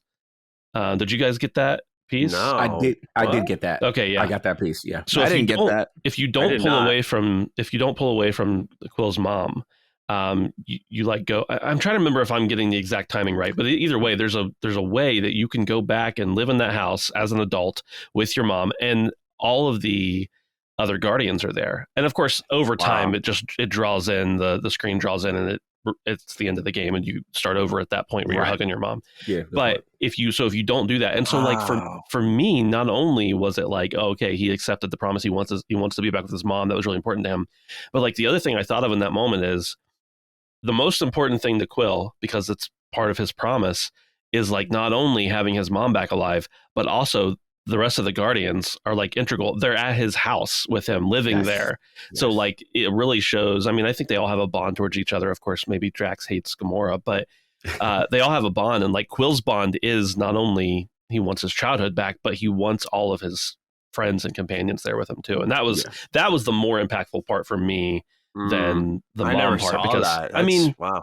Most people's mom in some time in their life is going to pass away, right? But your friends, you never want to think of your friends not being with you. You never want to think of your mom not being with you either. I get that, but you really don't want to, like, those people who you think are going to be your companions for life, and that's important to Quill, and it's very apparent here. And that was what got me. Chris, what got you? I don't even know. I think it was Drax. I don't know, like something about Drax's whole like following him and just trying to. I think seeing everybody just being like, "Listen, man, this is not real." Something about that felt like just like a very real interaction, like something that I think like we've all either experienced or have said. Like it just felt very grounded and real. And I was like, "Damn, this is like this is hitting a lot harder than I thought it would." And there were plenty of other moments. Again, it's been a minute, but I think it just handled things super well. And I like the way that the developers play with the fact that it is a video game in these moments where, like, when you're being hugged by your mom, you kind of feel damage like through the controller, and you kind of associate vibration with damage or big like climactic things. And it's the way that it plays with that, and it doesn't give you a button prompt or the way that the fake credits roll, and then you see like names changing to like Magus and just like what's going. Just the way that they play with things reminded me of like Metal Gear Solid 1 in a lot of ways that I just wasn't expecting that level of tasteful self-awareness, like not so self-aware that it becomes like a Deadpool game and like as fake credits, but just the fact that it plays with you by like taking button prompts away, like acting as if you don't have a choice when in fact that you do. And just these different ways that they play with you. I just think it's like a very sophisticated game in a lot of ways. The way that it kind of marries narrative and gameplay and character in such a unique way, and it manages to hit hard when it wants to, and there's still great moments of levity, and it feels like watching an entire season of like a really good show. Yeah. You know, I felt the same way that I felt about it when I finished Red Dead 2, only in like a different way. Like that was like more like, wow, I just watched an entire incredible like Breaking Bad tier show when I finished that game. And this felt like I just watched the best season of a Marvel show I've ever seen. Yeah. And I don't know, man, it was, I can't point to a specific moment, but I feel like it was Drax. I get Drax hit hard. I want to also add too, besides those emotional moments, what I did like that I thought was subtle is the game did a good job in the beginning, initially utilizing each Guardian for puzzle mechanics, right? Okay, Gamora, get up there, put the sword, you're going to pull me up, Drax, move anything heavy and big, Rocket, anything technical, circuits, whatever. What I liked is as they went through the promise and the emotional journey, as the game, later in the game, you don't even have to prompt them. Yep. Group will then just go. So to me, it kind of represented the synergy. And I thought they did a good job. I felt it was earned because I felt at that point, I shouldn't have to tell you to do this. You should already know to do it. And they did. And I was like, yo, that's subtle, but cool. In a less sophisticated game, I think you would have had to continue, like, because that's how the mechanic works, you know, like that whole, like, you have to target it and you have to tell Rocket to go in the hole. But the fact that as you gel as a team and as you get to know each other and as you get to trust each other more, you these characters like just do it on their own, and it doesn't feel like the game is taking something away from you when it does that. It's not like it's not like an FPS moment where it's like, oh, I wish I could have fired that shot myself instead of it happening in a cutscene. Right. It really feels like part of the themes of the game. Yes. And I really think this is a phenomenally directed game. Like just the way that it plays with its medium is like really awesome. And I think it's underrated. And I think it's going to be talked about like for a while. Like if people go back and play this, like I think it's going to be one of those things where it's like, wow, that was like really clever and really smart and really cool. Yeah, that was one of those moments. I totally forgot that was true, but you said it, and I was like, "Yeah, that's absolutely." I thought the game might have been bugged. Yeah, like, I was like, that's how I received it. So but when you guys play it that way, it makes complete sense. But when I was playing it for my review, I'm like, "Oh, are they hustling me along? Is it because what happened to me was the frame rate was getting really bad. Oh yeah, towards the later part. And I thought when they were starting to like, Groot was starting to make the bridge automatically, I'm like, was there a technical concession here in the second half? Because the first half ran crispy, smooth, beautiful. Second half, I was like, this is chopping a lot on me here. And there was one point towards like chapter 15, like I'm talking, I threw it in my video. I was like, this, you got to see this. I was like, this is running poorly here. Like sub 30, it was getting really bad. So in my reception, and it was based off that frame rate, I was like, something's wrong on this part of the game. You thought the game was just doing? Yeah, so I was like, they're making those bridges because like, games are weird, right? It's like, if I tell Groot make that bridge, like, what the fuck's gonna fall apart on the other end of the level? I don't know. Like having it automated might have helped. I don't know, but it's when you guys put it that way, I can see how it's more than likely based off everything else that's clearly deliberate that this too would be. So I think I misread that part a little bit, but definitely awesome to learn something there. Yeah, even as to add real quick, with the running joke between Drax and Rocket was like, let us throw the raccoon across the other side. And like then like they bonding as it goes on. He's like, you know what? Yeah, let's do it again. I like that. It was the subtlety, the earning, and obviously Drax, distrusting Gamora, and them. You know what, Drax? No, we need you for this, and we trust her, and she kind of quipping back at him. Oh, you trust me? Okay. It was just. I thought it was earned. I thought a lot of this stuff was really well earned. One last spoiler I just wanted to get into was, of course, the fate of Nikki. Nikki's, I'd say, the most important character in this story outside of the Guardians. So she is posed as the daughter of Kal-El and potentially the daughter of Star-Lord. But you learn she's actually an orphan thanks to a war that happened, and Kal-El had saved her, brought her with her. And she's this catalyst for the promise, and she eventually transforms into, I did a little research, Nicolette Gold. That's for more comic book fans, but that's when her hair turns all gold, and she's very heroic, and it looks Super Saiyan. Yeah, she literally goes Super Saiyan. Yeah, exactly. What did you guys think? Because I thought the conversation that Star-Lord and Nikki had, where Nikki's releasing the promise, you're going through that birthday loop, you're welcoming Carell in, and Carell's like, I'm dead. And like, he goes to grab her hand, phases right through. You can almost feel the miss. I don't know, like my hands felt a little emptier on that moment, even though I'm holding the controller. I was like, oh, that sucks. How did that moment hit you guys? Because for me, this was probably my favorite moment in the game. Like when I think Guardians of the Galaxy story, like this is the moment I think of where there's this clear father-son relationship between Star-Lord and Nikki. She wants so badly to be independent, to be trusted. She goes out, she gets caught and wrapped up in this thing. She gets saved, but she grows a lot from it. And she has to also accept that she's kind of responsible for the death of her mother, or what she thought would be her mother, when she's really not. So I felt really bad for Nikki. I sympathized for her because not only did her world get turned upside down, but her whole world was a lie. Like she struggled more than anyone. So to me, this was by far the best moment in the story. And it makes sense. Like it was the climax of it all. And I say that rarely because I feel like a lot of game endings are disappointing, a letdown, but this felt very complete. Like all the threads have just led to this moment here. You've seen everyone suffer in the game. And you got this one little girl who kind of looks like a brat. Like she just wants to be respected out in the streets, but she's not. And finally, like it all comes together here in this conversation. So to me, I found it really impactful. But Ben, let's start off with you. What did this hit for you when you learned the truth of Nikki and who she actually was? And again, you read a lot of the comics, so I don't know if like you were aware of the fate of Nikki and who she actually was at one point, but I was new to her, so this was a complete introduction to this character. So where were you at with all of it? Yeah, so I'm not super familiar with the character of Nikki, but I'm pretty familiar with the character of Star-Lord, and I knew that he didn't have a daughter. But I mean, video games change things up, movies change things up, so I thought it could have been a possibility. But I don't know, for whatever reason, the game just never really convinced me that she was his daughter, or made me really think that she was. I always assumed there would be some other payoff there.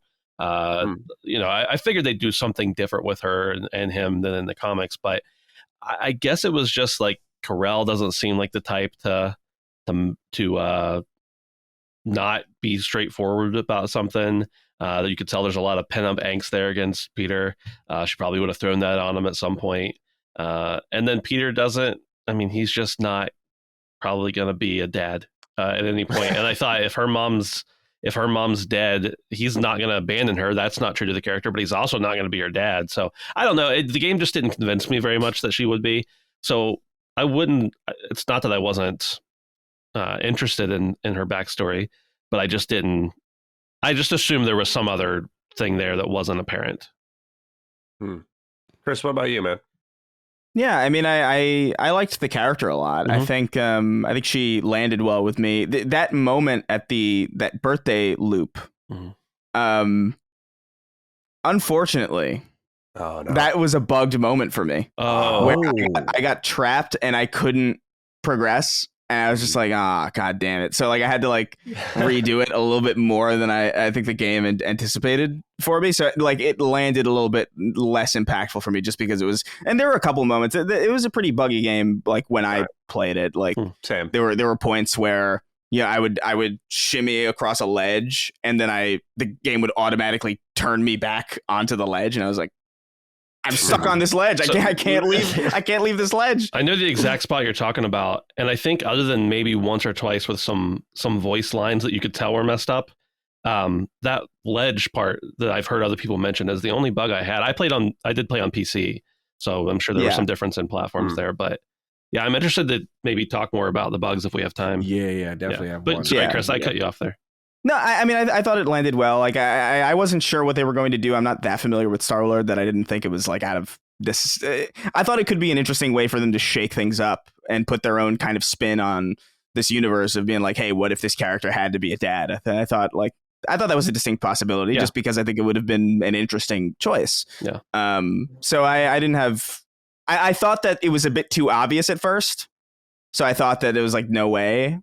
But then the game like kind of kept going with this thread, and I was like, maybe it is. And then they twist it, and it's like, no, surprise! It's what you thought was real is real. And I was like, I don't know how I feel about that exactly, but I thought it landed really well. I thought the relationship was really well done. I thought the acting in particular was between the two of them was very well done. And you do get a sense that this is a really tortured character. Yeah. And I just found it very, very, very well done. I just wish that moment wasn't bugged for me because it just ended up frustrating. Because when a moment like that is, I already don't like moments like that, really. Where, because I think back to like Days Gone, it's like, oh, I'm walking slowly with my wife and I'm picking a flower. Great. Like I like to play the game. I don't like to have these moments where the game just like slows down and like, or like in Spider-Man where you have to do like, and now time to do a Hexic HD puzzle. And I'm like just if I want pacing in my Spider-Man game, I'll stop. I'll put the game down and I'll stop being Spider-Man. Right. But what surprised me again about this game is like, it's so well done on the character front that I didn't mind those parts at all. Like the parts that were slower, and even the parts where you start off in Peter Quill's room. At the beginning, I thought, it's going to be like a walking sim for half of this.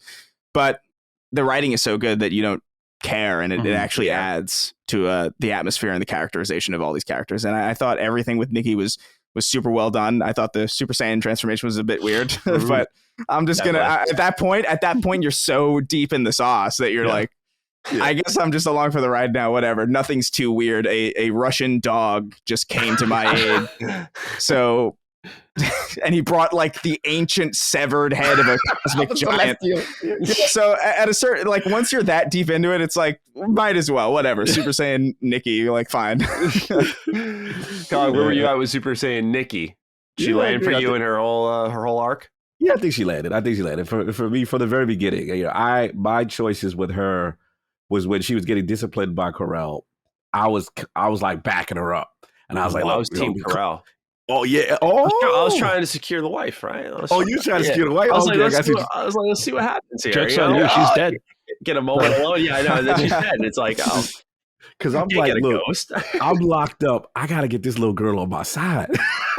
So I'm like, you know what I'm saying? So I'm sitting there. I'm like, yo, just slide me the little ID, and I'm making excuse. I'm like, look, come on. She did all this. I'm convincing the mom to like, yo, you got to be easy on her and stuff like that. So when it got all the way up to the point of now, Nikki's with the promise, she's all wrapped up, her head's all messed up. It connected more for me based on the choices I made earlier, and I thought that it was earned because I mean, this kid's got a messed up life, like everything awful, gay Chris. That's so funny because like you defended Nikki, you defended the mom. And I just did this complete asshole thing where I just constantly like. I'm back in the winning team. Like what? Like I was like, you know what? No, she did it. She did good. She did good. She made it out of this herself. And she's a kid, and it's like, she's probably right. I totally like flip flopped like constantly because I just thought like this seems like, and I was like totally in the head of like the character in this moment where I was like, I wonder what would happen if like Peter Quill, like this slimy joke that he is, just tries to play both sides to try and get the most out of everybody. So I was just like constantly going back and forth, and then both of them were mad at me. And it was like, it was so funny. So Matty, if you backed Corel, not to get back into the choice and consequence thing, but so when you back Nikki, she ends up giving you her key, and that comes in handy later. What happens if you back Corel? Yeah, what happens if you back Corel? I think that Nikki still gives it to you. I don't think that one was really super significant. Okay. Because it was more so the conversation you had with Corel afterwards in her office that like references that moment there just briefly. But it was less the key card as I recall. I think you still get it from Nikki because I think she still has to cough it up when she gets disciplined. So like, I think you take it. You're like, I got this, right? And you slide in your pocket or something like that. But that might not be an exact recalling of it because, as we've all said, it's been a lot of games since then. Yeah. Right. But it wasn't anything drastic. Okay. No doubt. One thing we do want to add in here real quickly, and then we will talk about the future of the game. Let's talk bugs real quick. So I talked about frame rate. I'll let whoever wants to go first document some of their bug experience here. Cog, you're itching to go. Let me jump in. All right, this was my main pet peeve as far as one specific type of bug, because the game with the puzzles and advancing past certain sections wants you to play in a scanned mode. right? And what was happening was I felt I was in the scan mode too many times, and I wanted to just appreciate the beauty of the game. And as it went later, what happened is there were certain things that I needed to scan to be like, okay, this is going to be part of the puzzle to utilize a specific guardian to advance, right? Or to do something, or look for collectibles, or look for a crack in the wall, anything to move forward. And what was happening is sometimes you could use an ability to scan the enemy to see if you can find weak points, almost like a scan materia in Final Fantasy VII, an assess materia, right? So I'm sitting there and I'm like, okay. And this happened to me like 3 times, Matty, where the frame rate just tanked. Yeah. Like I was just like, yo, what is going on? It's like 5-10 frames per second. And I felt like the scan was a little too oppressive. I didn't like the fact that, it's cool that they had it, but I felt they made it mandatory so much that I wish like you could scan and still see things in a normal manner graphically, as opposed to seeing everything in this Tron mode all the time. Because I feel it took away. The game's a beautiful game. I really want to see it. So that was my main issue. Like that scan part drove me nuts later with tons of enemies, and the game just could not handle what was going on. Yeah. Anyone else have bugs, glitches, frame rate dips, any of that stuff? Yeah. So I actually didn't have any frame rate dips at all, which is... Where'd you play on, Chris? Where did you guys play it on? I was on Xbox Series X. Yeah, I played Series X performance mode. I played it on PC with a controller. I played it on PS5, and I don't remember. Maybe there were, but nothing like 5 to 10. Like I definitely would have noticed that because I'm like really like. I feel like you of all people would notice. I know your frame rates are very. If something's like fluctuating between 30 and 28 frames, yeah, you notice. Even that little thing, I was like, they gotta fix this. I can't do it. But. I don't recall any frame rate dips, but I did get a lot of just very strange bugs where just either there was a thing that I had to scan that wouldn't let me scan it, or like the ledge that I was talking about later on when you're with the bug lady. Yeah, oh my God, Mantis. What's her name? Mantis. Right. Oh, we forgot about Mantis. Who's awesome. Like all the characters in this game are awesome, but like. Yeah. We've spent you dying this way if we do. yeah, I love her predicting your demise.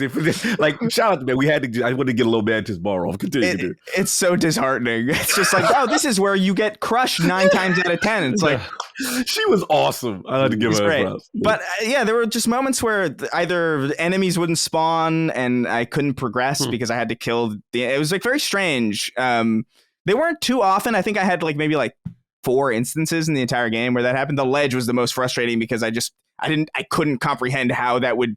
I've never experienced a bug like that. It was just so weird because you approach the ledge, you go across it, you get to the end, and then the game immediately turns you back, and you can't turn around, you can't go anywhere but back across the ledge. And I was like, it happened to me like a couple times to the point where I had to go even when I would restart it. Yep. Wow. So I had to go back to a previous save. Thank God it was super recent, so it didn't hurt so much. Did it fix it? Because it didn't for me. And then the only reason I cared about going across that ledge is because I could see a collectible, and I had to exactly. I can see it. Yeah. Yeah, it was with Mantis in that Rocky Mountain area where the fog is fucking with you, and I don't know, just really small moments, but those moments, especially when they happen in things like the birthday loop, can have a pretty negative impact on what they're trying to do. Like I'm pretty forgiving of that stuff, so I can look past a lot of that, and I can be like, all right, well, the game runs well for me. It's fun. I'm enjoying it. Whatever, a bug here. It's not. It's it reminds me of when that reviewer gave Prey a 4 out of 10 or whatever, just because it crashed for him, and it was this massive, massively beloved game to everybody else. It's I'm not gonna hold that against the game or anything, but I could see for a lot of people this frustrating people enough to where they come away from it with a negative impression, especially when the rest of the game is so good. Right. And it makes it more frustrating that it's happening. If this was happening in Ride to Hell Retribution, it's just amusing. Yeah. But this is game. Guardians of the Galaxy. You should expect a little bit better. But Ben, I know it was by now. As per your request, Ben, you wanted to talk about some bugs and glitches, so I'm assuming you've encountered plenty of them. No, I wanted to hear what you guys had to say because I played it. Okay. I played it on PC. I did play with a controller. I played it about 2 weeks after release, so it may have had some patches by that point. But I've heard people mention it being buggy, and I just thought that people were exaggerating. But from you guys, whose opinions I trust, I just wanted to hear what they were. Yeah, that's all. Yeah. Did you not experience anything? So I had the glitch on the ledge that we talked about. I had a few instances where there was dialogue that overlapped where I knew it shouldn't because it had already happened, and not like just lines that they repeat all the time, but like this happened the last scene and now it's happening again. Right. And then one time I had an area where I got stuck in a rock, but I think it was my fault because I was like jumping where I shouldn't have been jumping, and I kept doing it even though I used my thrust. I think it was my fault, but either way, I mean, it was technically a bug. But those are really the only things. I didn't see any frame rate dips. I didn't have any other issues, but that could have just been very well because it was easier for them to patch the PC version faster or something. I don't know. Right. I'm sure there were bugs at launch on PC too. Yeah, I played it on launch, I think. Okay. Or at least like in the first like 2 or 3 days. Yeah, you were done with it before I started it, if I remember correctly. Yeah.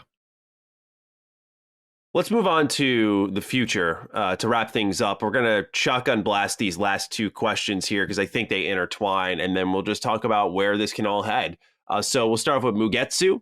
Hello, Dukes. How do you feel about Marvel games distancing from an overarching story like the MCU has been famous for doing? I like the idea of Spider-Man, Wolverine, and Guardians of the Galaxy being in potentially the same universe, but I'd rather none of them connect directly altogether.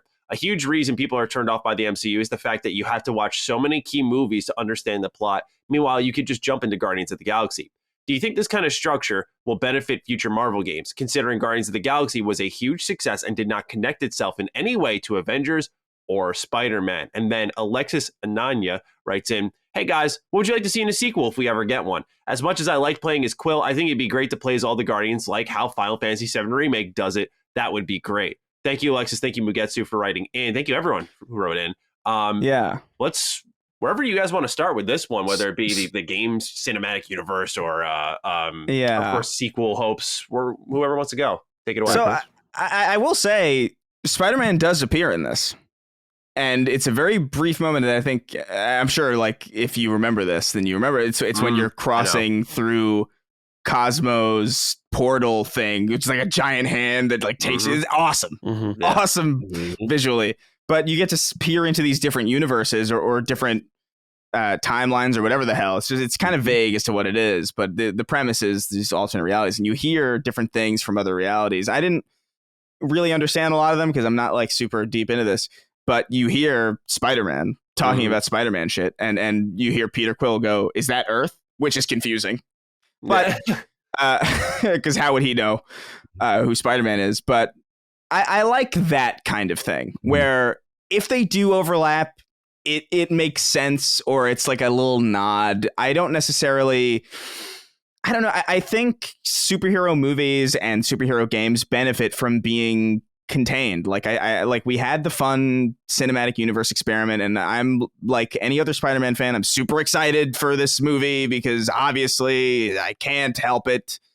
But I found it really refreshing that this was a game that I could just jump into and I didn't have to worry about doing homework. I didn't have to worry about playing the Avengers to understand this, and I didn't have to know all these other characters to kind of get into it. I think it's a strength of these kinds of games, and my hope is that, and I think we saw this also with Spider-Man on PS4 and Miles Morales, where it's like it's so nice to have these contained universes where, first of all, these heroes can shine, because what the hell is Peter Parker going to do against Thanos? Like, really? Like, I mean, it's like having Krillin in Dragon Ball Z at all. Like, it's just, I don't know. The certain characters fit certain situations, and I think I just feel like having self-contained stories allows those heroes to kind of stand out better because it gives them threats that make sense for them. It gives them a universe that they're important, that they're the sole player in. And I hope we see that with Wolverine as well. My hope is that Wolverine has nothing to do with Spider-Man at all. Although, we'll see how likely that is. Yeah, I'm with you. Yeah, I look at these individual superhero games, and I would rather see, like, in this case, like, we know Insomniac's got Spider-Man by the balls. It's like, I'd love to see an Insomniac Spider-Verse, right? Like, we already saw Miles Morales come in. Like, I'd love to see Spider-Gwen or something like that in some way, shape, or form. Like, that'd be incredible. If they want to build out that way within their own universe, that's fine. Right. I just think by the nature of game development, it's like impossible for all of these studios to be in sync, like movies on timelines. Like, I know both are very hard creative projects, but I just can't fathom with game development hell being such a common thing and projects just being lost that we can plan story A 8 years from now and story B is 14 years. I just, too much. Exactly. I just can't see that happening in the game world, which was what makes the MCU special, as Chris said. So I would rather, like, let these developers handle their individual universe, because Guardians, for example, introduced me to Adam Warlock, Nikki. I don't know anything about these characters. So it's like, you know what? Like, give me more of that. Maybe Silver Surfer, Cog, right? Like, bring them in. And let's have them build a Guardians universe at Eidos Montreal. That's what I'm personally looking for from these studios. It's just, and in the case of Insomniac, I know they've proven to be just inhuman. But I do worry with them getting swamped a little bit, because it's like, now you got Spider-Man 2, you got Wolverine. It's like, holy, how are you guys going to make both these absolutely incredible and their own thing? So I do agree with Chris that I want them to stay individual. Yeah, I mean, it's a good point. I like self-contained stories. I like characters fleshed out, especially, Guardians, the cosmic stuff. This is a cosmic fan's dream for me. Personally, just to see obscure characters like Adam Warlock and Mantis get to shine. Adam Warlock is a complex character. Yeah. So I was very surprised to see him there. That was, like, for me, he's connected to Surfer in a lot of ways. He's actually a person who had the Infinity Gauntlet timeline-wise after Thanos. He's the one that got it from Thanos. And it was cool to see him just the way, any way they implemented him. And the Magus story was his counterpart. Right, it's this evil version of himself, this constant battle with himself, the pure self, and the bad side. So I love it. I agree with you. I think what they should do is just the expanded Guardians universe with maybe obscure characters here and there, or a cosmic guest appearance on a stage. Like, I wouldn't have mind if Nova himself from the Nova Corps in Guardians 2 maybe makes an appearance. That to me fits. But I'm with Chris. Like, I don't want them, to be doing Avengers level crossovers. You take too much away. They got their time. This is Guardians game. Let's focus on these. And even, you guys made a great point. The thing that got me from a lore standpoint is when you're reading the files on Carell's computer and they're mentioning other awesome people. I'm like, yo, Ronan the Accused. Oh my God. Like, I'm geeking out. Like, I'm like, these are really great characters they could use later that has nothing to do with the major MCU that are very important to the Guardians universe. So I love that stuff. I agree. Stick with the contained stuff and give those other little characters like a Cosmo and give those guys to shine, because there's a lot there, man. Yeah. Sorry, Chris. I think no problem. I think the problem that the MCU is running into right now is that just everything has to be Tony Stark. Everything is just connected in some bullshit way to Tony Stark. So it's like, look, Stark tech is everywhere, don't you? And it's like, it was so nice to see a Marvel thing that had nothing to do with Tony Stark. And I like, not even that I dislike that character. I think he's great. And I think he served his purpose. Yeah. But even just like with this new Spider-Man movie that I'm like super excited to see with like Alfred Molina and Willem Dafoe back in those roles, like I can't help but be excited about that. That was my childhood. I love those movies. Those movies just get better to me as I get older, and I think so much. Yeah, and I just feel like even just there was a moment in that trailer where you see like Stark Tech like getting into the arms. I'm like, oh my God, leave him, just stop, kill this character already.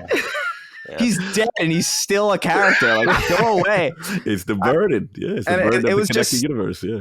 I know, but it was just so nice to play something like this. And it was so nice to play something like Spider-Man. And I have no doubt it's going to be exciting to play something like Wolverine, especially if they handle it in like a really like mature way, which I think it really deserves and really should have. Yeah. And that's the strength of these games. And I would hope that they restrain themselves and not get too caught up in oh, how are we gonna fit the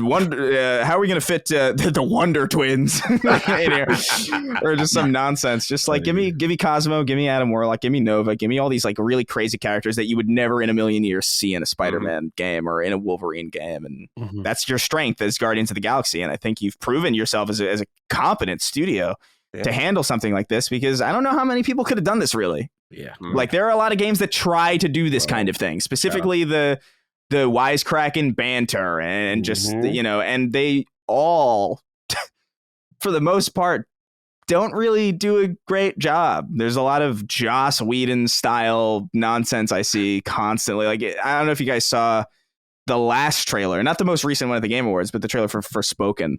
And just like, oh God, am I controlling things with my freaking mind? And I'm just like, yo. I'm with you. I just didn't like Forspoken. Don't even get him started. It could be good, but like, you know what I mean? Just like that writing style is hard to do. And the fact that they did it so well here, just a testament to the team. I think they did a fantastic job with this. Ben, let's dish it to you, man. Where are you at with the future of the Guardians universe? Yeah, so I really like the fact that it was detached. I mean, I think there's a lot of charm and a lot of money to be made with connecting everything, because then people are invested. They want to get in on it. But I think that part of the reason I was kind of not interested in this game at first was because I saw what Avengers tried to do. And it's almost like they tried too hard to make it part of the universe, but it wasn't. And this game, it was very much like, hey, you're coming in here. Guess what? Drax killed Thanos. Oh, wait. If you're only an MCU fan, like, what? That didn't happen that way. And I think that making it separate is pretty cool. And I think that this gets into a little bit more of the lore of the source material than the movies do. And I think continuing on that, and like Cog said, giving some shine to those characters that don't get the shine. I mean, Lady Hellbender, there's no chance we're seeing Lady Hellbender in any kind of a major role in the MCU. But guess what? She could be a central point to the next Guardians of the Galaxy game.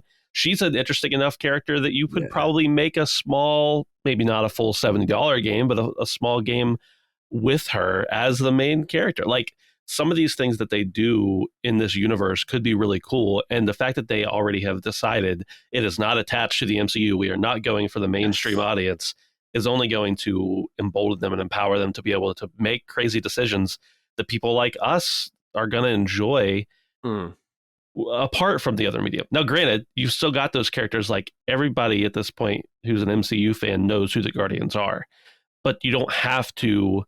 That is enough to sell games. You don't have to have them be the same characters. And I really did appreciate that they weren't trying to pigeonhole Chris Pratt into Star-Lord, stuff like that. They could be their own character. They could be their own thing. I don't want them to feel totally alien to what we know on the big screen either, but it is nice that it's a distinct thing. It's its own thing. Yeah.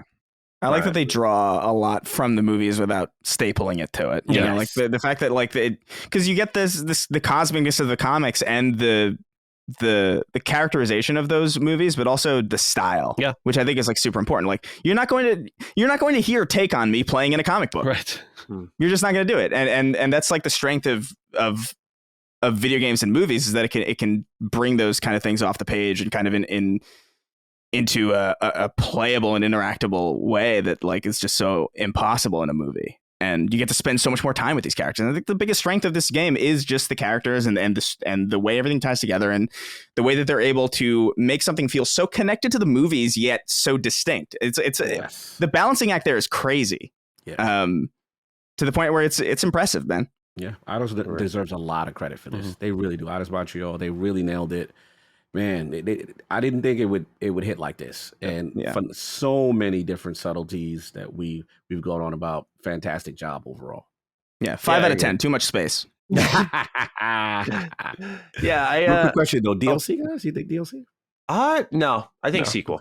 Okay. I think sequel because one thing that a lot of people forget with Eidos Montreal, and I think this is what's going to be really interesting about them, is I'm curious how long it takes for their next game, because they're doing 4-day work weeks now. Yes. They're not adding hours into those 4 days. They're like, we're doing 4-day work weeks. And that's great for that company. I'm glad people are able to enjoy their lives and work a little bit less. But that the hard reality is, unless they're contracting a ton, like they're working 4 days a week, they're going to be getting less done on the game. Like it's going to take a little bit longer to get out. And that's, again, I'm fine with waiting, but it's something that those who are huge fans of this game should be aware of on how that plays out. So I think what they had to do is be a lot more calculated. You can't do like, okay, and in a year we're going to do this spin-off game as an in-between story, and then in 3 years we'll have the sequel, right? It's like, well, if you're working 4 days a week, you probably just need to go, let's do our sequel. We got the Marvel bag. Let's just do our sequel. I think that's my prediction of what's going to happen, at least. Yeah, I would agree. All right. Other than that, I guess anything you want to throw in a sequel, or shall we wrap this up?